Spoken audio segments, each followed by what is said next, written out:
Hello friends, welcome to my channel லெத்து vlogs channel. So எல்லோரும் எப்படி இருக்கீங்க? நான் ரொம்ப நல்லா இருக்கேன். இந்த வீடியோவில் மறுபடியும் உங்களை சந்திக்கிறது ரொம்பவே ஹாப்பியாக இருக்குது. வாரம் ஒரு முறையாச்சும் உங்களுக்கு லாங் வீடியோ போட்டுடணும்னு சொல்லி தான் போட்டுட்ருக்கேன்.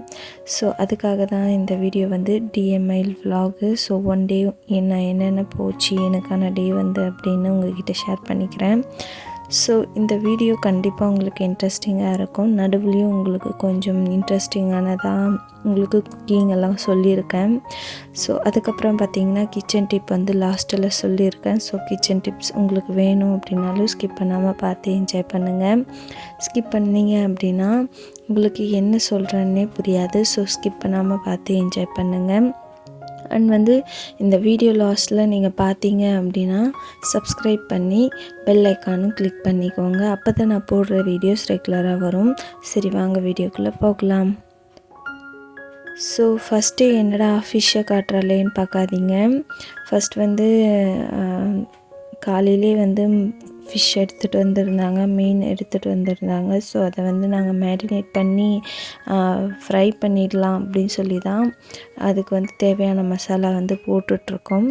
ஸோ ஃபஸ்ட்டு வந்து கெண்டை மீன் தான் எடுத்துகிட்டு வந்திருந்தாங்க. ஸோ அதை வந்து உப்பு மஞ்சள் போட்டு நல்லா வாஷ் பண்ணி எடுத்துக்கலாம். நல்லா வாஷ் பண்ணி எடுத்துக்கிட்டதுக்கப்புறம் நம்மளுக்கு தேவையான அளவுக்கு காஷ்மீரி மிளகுத்தூள், பெப்பர் தூள், அதுக்கப்புறம் கரம் மசாலா இது மட்டும் போட்டால் போதும்.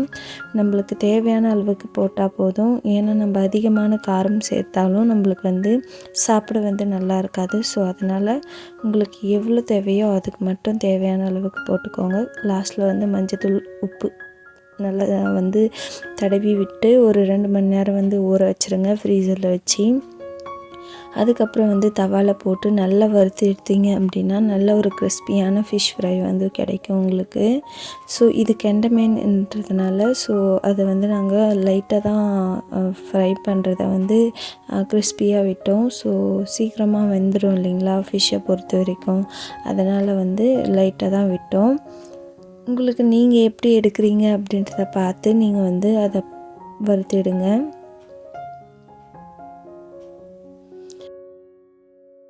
அதுக்கப்புறம் தம்பி வந்து 6 மந்த் ஆனதுனால சத்துண் மாவு தருவாங்க இல்லைங்களா, ஸோ அங்கன்வாடியில் அதை வந்து வாங்கிட்டு வந்திருந்தேன். ஸோ வேஸ்ட் ஆகுது அப்படின்னு சொல்லி பசங்க சாப்பிடுவாங்க அப்படின்னு நானும் எங்களோட மூத்தார் தான் செஞ்சிட்ருந்தோம். ஸோ சத்துண் மாவில் வந்து என்ன பண்ணோம் அப்படின்னா புட்டு பண்ணலாம் அப்படின்னு சொல்லி தான் ஒரு ஐடியா வந்தது. சத்துண் மாவில் வந்து புட்டு பண்ணுறதுக்கு ஃபஸ்ட்டு நம்ம தண்ணியில் வந்து நல்லா அது மாவு நம்ம ரொட்டி மாவு பசைவோம் இல்லைங்களா, ஸோ அந்த மாதிரி லைட்டாக ஒரு கொரகொரப்பான பதத்துக்கு பிசைஞ்சிக்கோங்க. அந்த பொட்டையாக இருக்குது இல்லைங்களா, அதுக்காக மிக்ஸி ஜாரில் போட்டு நல்லா வந்து கிரைண்ட் பேஸ்ட்டாக அரைச்சிக்கோங்க. அரைச்சி எடுத்ததுக்கப்புறம் நம்ம வந்து ஸ்ட்ரீம் பண்ண இட்லி குண்டா அப்படி இல்லாட்டி நம்மளுக்கு வந்து ஏதாச்சும் நம்ம ஸ்ட்ரீம் பண்ணி குக் பண்ணுற மாதிரி ஒரு பாத்திரம் இருந்தால் எடுத்துக்கோங்க. நான் வந்து இட்லி பாத்திரம் தாங்க எடுத்துருக்கேன். ஸோ அதில் வந்து நல்லா ஸ்ட்ரீம் பண்ணி குக் பண்ணிடலாம் அப்படின்னு சொல்லி எடுத்து எல்லாத்தையும் போட்டாச்சு. ஸோ ஃபஸ்ட்டு வந்து நான் தண்ணியை நல்லா ஊற வச்சு அதுக்கப்புறம் தான் மேலே இட்லி தட்டு மேலே லைட்டாக துணி போட்டு தண்ணியில் நினச்சி போடாதீங்க, அப்படியே போட்டுருங்க. அப்போ தான் வந்து ஈரப்பதம் படியாமல் இருக்கும். ஸோ அதை எடுத்து போட்டாச்சு. கொஞ்சம் நேரம் ஒரு 10 மினிட்ஸ் அப்படி இல்லாட்டி ஒரு 20 மினிட்ஸ் வந்து நல்லா ஸ்ட்ரீம் பண்ணி குக் பண்ணி விடுங்க. அப்போ தான் வந்து நல்லா அது வந்து குக் ஆகும். அதுக்கப்புறம் நம்மளுக்கு தேவையான அளவுக்கு நம்ம துருவன தேங்காய் எடுத்துக்கோங்க. துருவன தேங்காயும் நல்லாயிருக்கும். அது வந்து நம்ம சாப்பிடும்போது அந்த கன்சிஸ்டன்சி நல்லாயிருக்கும். நம்மளுக்கு தேவைன்னா நம்ம வெல்லம் போட்டுக்கலாம், அப்படி இல்லாட்டி நம்ம சர்க்கரை இருந்தாலும் போட்டுக்கோங்க. உங்கள் வீட்டில் எது இருக்கோ அதே போட்டுக்கோங்க. என்கிட்ட வந்து நான் சர்க்கரை தான் போடுறேன். ஸோ சர்க்கரை வந்து நல்லாயிருக்கும் அப்படின்னு சொல்லி நான் போட்டிருக்கேன்.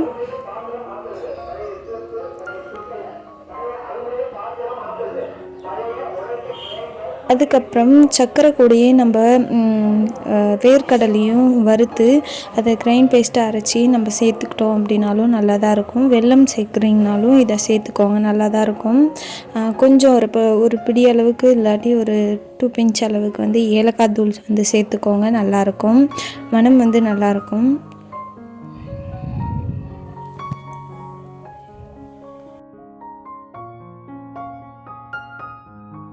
பாத்திரம் எல்லாம் கழுவாமே இருந்தது. ஸோ அது எல்லாமே வாஷ் பண்ணி எல்லாம் எடுத்து வச்சு அடுக்காமே இருந்தேன். ஸோ அதையும் அடுக்கி வச்சாச்சு, எல்லாமே முடிச்சாச்சு.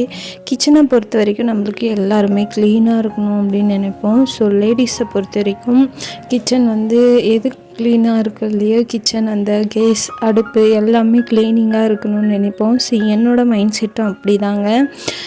எது ஒரு சின்ன அழுக்கு படிஞ்சாலுமே உடனே தொடச்சி எடுத்துடணும் அப்படின்ற ஒரு மைண்ட் செட் வந்துடும். ஸோ நீங்கள் அப்படி தானான்னு மறக்காமல் கமெண்ட்டில் சொல்லுங்கள். நான் வந்து கிச்சனில் வந்து எப்போ பார்த்தாலும் அந்த கவுண்டர் டாப்பை வந்து க்ளீன் பண்ணிகிட்டே இருப்பேன். ஏதாச்சும் அழுக்கு இருந்துச்சுன்னா ஐயோ அழுக்கு இருக்கே அப்படின்னு சொல்லி வந்து எடுத்து க்ளீன் பண்ணிகிட்டே இருப்பேன். ஸோ அந்த மாதிரி ஒரு மைண்ட் செட் தான் எனக்கு. அதுக்கப்புறம் வந்து புட்டுக்கு தேவையானது அளவு வெந்துடுச்சு. ஸோ வெந்ததுக்கப்புறம் வந்து தேங்காய் துருவணும் இல்லைங்களா, ஸோ அதில் போட்டு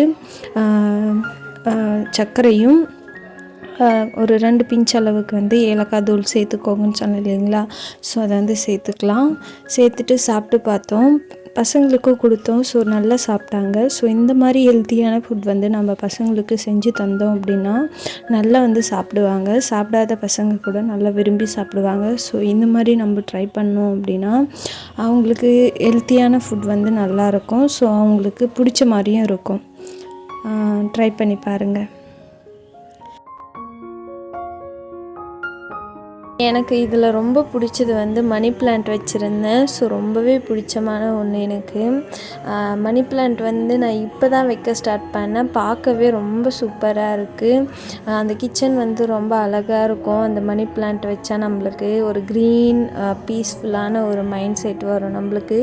அதெல்லாம் பார்க்கும்போது நம்மளுக்கு வந்து எந்த ஒரு டென்ஷன் இருந்தாலும் ஒரு அந்த க்ரீன் மைண்டை பார்க்கும்போது நம்மளுக்கு ரொம்பவே ஒரு பீஸ்ஃபுல்லான மைண்ட் போயிடும். ஸோ உங்களுக்கும் அப்படி தானான்னு கமெண்ட்டில் சொல்லுங்கள். காலையிலே எழுந்துச்சி அதுக்கப்புறமா நிறைய வேலை இருந்ததுனால சாதம் அதெல்லாமே வடித்து ரசம் தான் வச்சுருந்தோம்.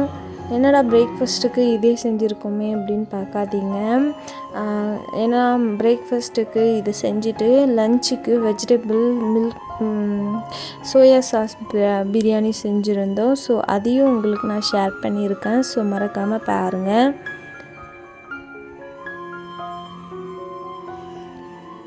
என்னடா இந்த அரிசியும் ஒழுக்கிட்டு இருக்காளே அப்படின்னு பார்க்காதீங்க. அது வந்து நாங்கள் குத்துன அரிசிங்க. நெல் குத்தி நாங்கள் செஞ்ச அரிசி. ஸோ அதனால தான் ஒழுக்கிட்டுருக்கோம். கல் மண் ஏதாச்சும் இருக்குமோ அப்படின்னு சொல்லி தான் ஒழுக்கிட்டுருக்கேன். நம்மளுக்கு நம்ம சாப்பாடு வந்து நம்மளுக்கு முக்கியம் இல்லைங்களா, நம்ம பசங்கள்லாம் சாப்பிட்றோம். ஸோ வந்து அவங்களுக்கு கல் மண் இல்லை நம்மளே பெரியவங்களே சாப்பிடும்போது கல் மண் போச்சு அப்படின்னா நம்மளுக்கு தான் ப்ராப்ளம். ஸோ அதனால் ஒழுக்கி சாதம் வந்து வடிச்சிட்டேன்.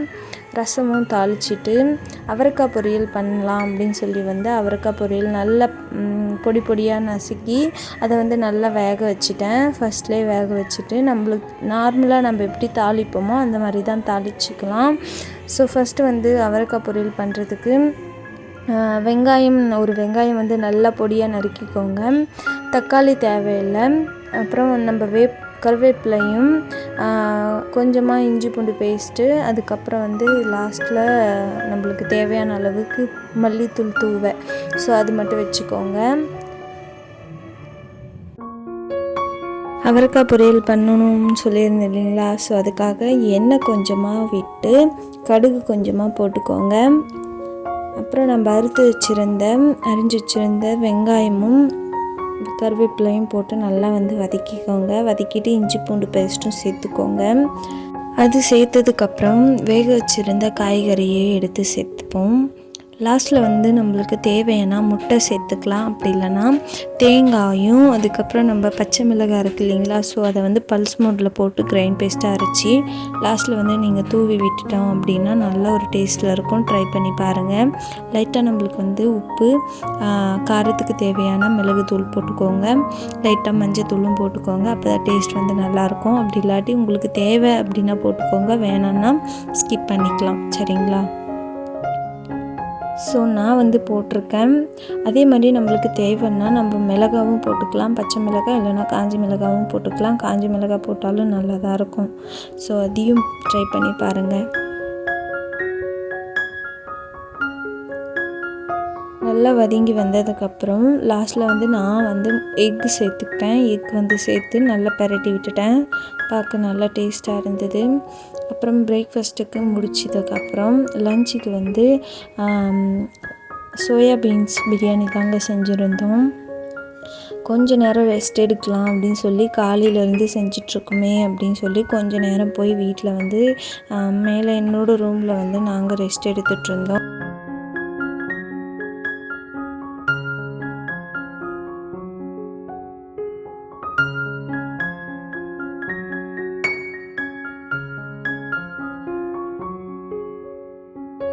அந்நேரம் பார்த்து கரண்ட் வேறு ஆஃப் ஆகிடுச்சு. ஸோ அதனால் வந்து ஜன்னல் எல்லாமே திறந்து விட்டுருந்தேன். திறந்து அந்த ஜன்னலை பார்க்கும்போது ரொம்பவே ஒரு ப்ளசண்ட்டான மைண்ட் செட்டாக இருந்தது. பார்க்க வெயில் வந்து சன்செட் எல்லாம் நல்லா இருந்ததா. ஸோ அதனால் கொஞ்சம் நேரம் என்ஜாய் பண்ணிகிட்டு இருந்தேன். அதுக்கப்புறம் பார்த்திங்கன்னா பெட்ஷீட் எல்லாமே கொஞ்சம் உதறாமையே இருந்ததா. அதெல்லாமே க்ளீன் பண்ணி பெட்ஷீட் கவரையும் போட்டு விட்டுட்டு தம்பியை தான் தூங்க வச்சுட்டு இருந்தேன். ஏனையில் தூங்க வச்சுட்டு அவனை வந்து தொட்டியில் போட்டுட்டு நானும் கொஞ்சம் நேரம் தூங்கி ரெஸ்ட் எடுக்கலாம் அப்படின்னு சொல்லி தான் எல்லாத்தையும் ரெடி பண்ணிகிட்டு இருந்தேன். கொஞ்ச நேரம் அப்படியே போயிடுச்சு. ஒரு 3 o'clock மேலே, ஒரு 1 o'clock மேலே தான் வெஜிடபிள் பிரியாணியே செய்ய ஸ்டார்ட் பண்ணோம். ஸோ அந்த கிளிப்ஸும் உங்களுக்கு ஆட் பண்ணியிருக்கேன். ஸோ பின்னாடி உங்களுக்கு கண்டிப்பாக வரும். மீன்வைல் தம்பியும் கொஞ்சம் எழுந்துக்கிட்டான். ஸோ அவனையும் கொஞ்சம் நேரம் அப்படியே ஆட்டி விட்டுட்டு நானும் கொஞ்சம் நேரம் ரெஸ்ட் எடுத்துகிட்டு இருந்தேன். எங்கே கொஞ்சம் நேரம் ஒரு 10 நிமிஷம் தூங்குவான். அதுக்கப்புறம் தூங்கவே மாட்டான், முழிச்சுப்பான். ஸோ ரொம்ப கஷ்டமாக இருக்கும். உங்கள் குழந்தை அப்படியா அப்படின்னு மறக்காமல் கமெண்ட்டில் சொல்லுங்கள்.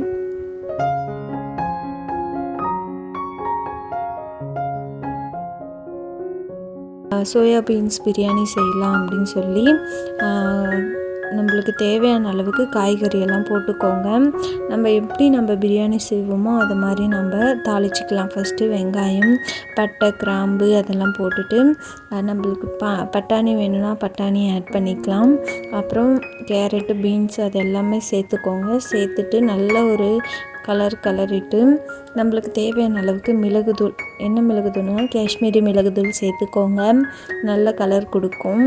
நம்மளுக்கு பிரியாணியை பொறுத்த வரைக்கும் கலர் பவுடர் போட வேணாம் அப்படின்னு இருந்தீங்கன்னா காஷ்மீரி மிளகாத்தூளும் சேர்த்துக்கலாம், நல்லாயிருக்கும். அப்புறம் வந்து ஊற வச்சுருந்த சோயா பீன்ஸை வந்து சேர்த்துக்கோங்க. நம்மளுக்கு மீல் மேக்கர் வந்து நல்ல ஒரு டேஸ்ட் கொடுக்கும். பட் நம்மளுக்கு வெஜிடபிள்ஸ் வந்து நான்வெஜ் சாப்பிடாதவங்க வெஜிடபிளும் ட்ரை பண்ணி பாருங்கள். ஸோ அதுக்கப்புறம் பார்த்திங்கன்னா நம்மளுக்கு தேவையான அளவுக்கு நம்ம தண்ணி ஊற்றிக்கலாம். ஸோ நான் வந்து 2 பாத்திரம் அளவுக்கு அரிசி எடுத்திருந்தேன். ஸோ அதுக்கு தகுந்த மாதிரி 4 பாத்திரம் அளவுக்கு தண்ணி ஊற்றிக்கிட்டேன். நாங்கள் வந்து அடுப்பில் தான் செஞ்சுருந்தோம். ஸோ எதுக்குன்னு பார்த்தீங்கன்னா எல்லாருக்கும் ஆகுற மாதிரி செஞ்சுருந்தோம். இதனால தான் வந்து அடுப்பில் செய்கிற மாதிரி உங்களுக்கு காட்டியிருக்கேன் வீடியோவில். ஸோ கொஞ்சம் அட்ஜஸ்ட் பண்ணிக்கோங்க. இது ஏதாச்சும் உங்களுக்கு இந்த வீடியோவில் கிளியாரிட்டியாக இல்லை அப்படின்னா கொஞ்சம் அட்ஜஸ்ட் பண்ணிக்கோங்க.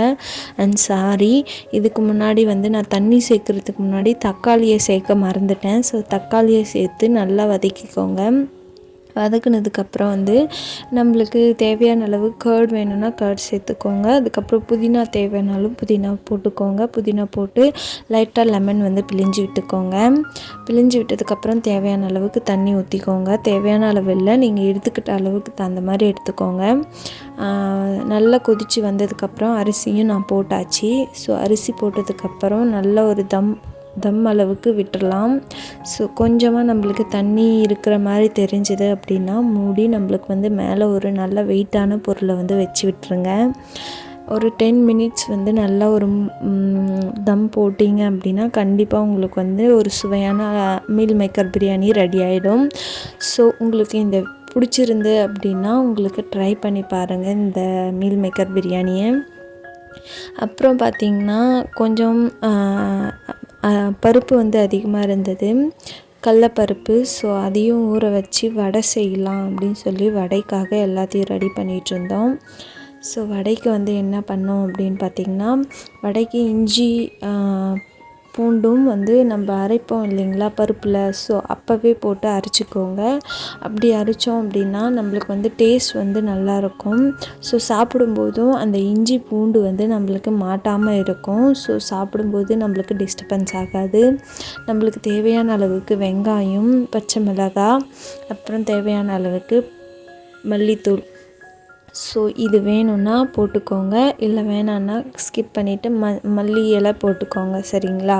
ஸோ போட்டுட்டு உப்பு கொஞ்சம், சோட்டா மாவு இருக்குது அது கொஞ்சம் போட்டு நல்லா வந்து அதை பிசைஞ்சு விட்டு ஒரு மணி நேரம் இல்லைனா ஒரு 10 மினிட்ஸ் ஊற வச்சுடுங்க.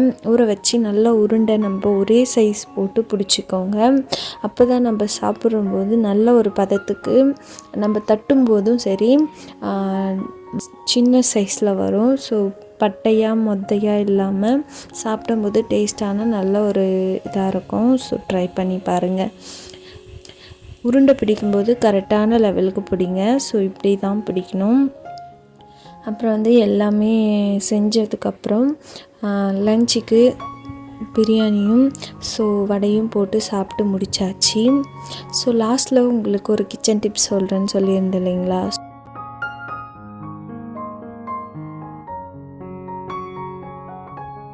கிச்சனில் வைக்கிற சர்க்கரை, அப்புறம் நம்ம கோதுமை மாவு, பருப்பு இதிலெல்லாம் பண்டு எறும்பு விழுந்துருதுன்னு நம்ம ரொம்ப கவலைப்படுவோம். ஸோ அந்த மாதிரி இருக்குது அப்படின்னா இது உங்களுக்கு கண்டிப்பாக யூஸ்ஃபுல்லாக இருக்குங்க.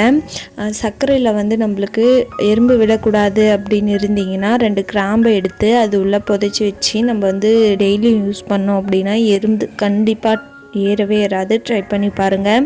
அப்புறம் கோதுமை மாவில் வந்து பண்டு விழுந்துடுது, அடிக்கடிக்கு சல்லடை போட்டுகிட்டே இருக்கணும் அப்படின்னு கவலைப்படுறீங்கன்னா சால்ட் உப்பு இருக்குது இல்லைங்களா? ஸோ அதை வந்து கொஞ்சமாக எடுத்து நல்லா தூவி விட்டு பரவலாக போட்டு விட்டுருங்க. ஸோ பரவலாக போட்டு விட்டுட்டு நல்லா குலுக்கி விட்டுட்டு மூடி விட்டுட்டிங்கன்னா நம்மளுக்கு வந்து எறும்பும் ஏறாது, பண்டும் ஏறாது. ஸோ ட்ரை பண்ணுங்கள். அதே மாதிரி பருப்புலேயும் விழுந்துடுது, வெயிலில் அதிகமாக காய வைக்கணும் அப்படின்ற மாதிரி இருந்துச்சு அப்படின்னாலும் நம்மளுக்கு வந்து இது கண்டிப்பாக யூஸ்ஃபுல்லாக இருக்கும். 2 காஞ்ச மிளகாவை எடுத்து அது உள்ளே போட்டு புதைச்சி வச்சுட்டிங்க அப்படின்னாலும் பண்டு வந்து ஏறாது. இது கண்டிப்பாக ட்ரை பண்ணி பாருங்கள், உங்களுக்கு கண்டிப்பாக யூஸ்ஃபுல்லாக இருக்கும். அப்புறம் இதை வந்து நான் நாட்டு மருந்து கடையிலேருந்து வாங்கிட்டு வந்திருந்தேன் ஃப்ரெண்ட்ஸ். இது வந்து நல்ல ஒரு ரிசல்ட் கொடுக்குன்னு சொல்லியிருந்தாங்க. ஸோ எண்ணெய் ஊற்றி வெட்டி வேரெல்லாம் இருக்குது அதில். அது வந்து ஒரு 5 நாள் வந்து வெயிலில் வச்சு காய வச்சு எடுத்தோம் அப்படின்னா கண்டிப்பாக நல்ல ரிசல்ட் கொடுக்குன்னு சொல்லியிருக்காங்க. நீங்கள் யூஸ் பண்ணியிருந்தால் எனக்கு மறக்காமல் கமெண்ட்டில் சொல்லுங்கள். சரி, ஓகே ஃப்ரெண்ட்ஸ், விலாகோட எண்டிங்க்கு வந்தாச்சு. ஸோ உங்களுக்கு இந்த விலாக் வந்து கண்டிப்பாக இன்ட்ரெஸ்டிங்காக இருந்திருக்கும்னு நினைக்கிறேன். ஸோ உங்களுக்கு யூஸ்ஃபுல்லாக இருந்தது அப்படின்னா எனக்கு கமெண்ட் பண்ணுங்கள். ஸோ இந்த வீடியோ பிடிச்சிருந்தா சின்னதாக லைக் கொடுத்து சப்ஸ்கிரைப் பண்ணி பெல் ஐக்கானும் கிளிக் பண்ணிக்கோங்க. ஸோ இன்னொரு இன்ட்ரெஸ்டிங்கான வீடியோவில் உங்களை நெக்ஸ்ட்டு சந்திக்கிறேன். சரி, அது வரைக்கும் பாய்.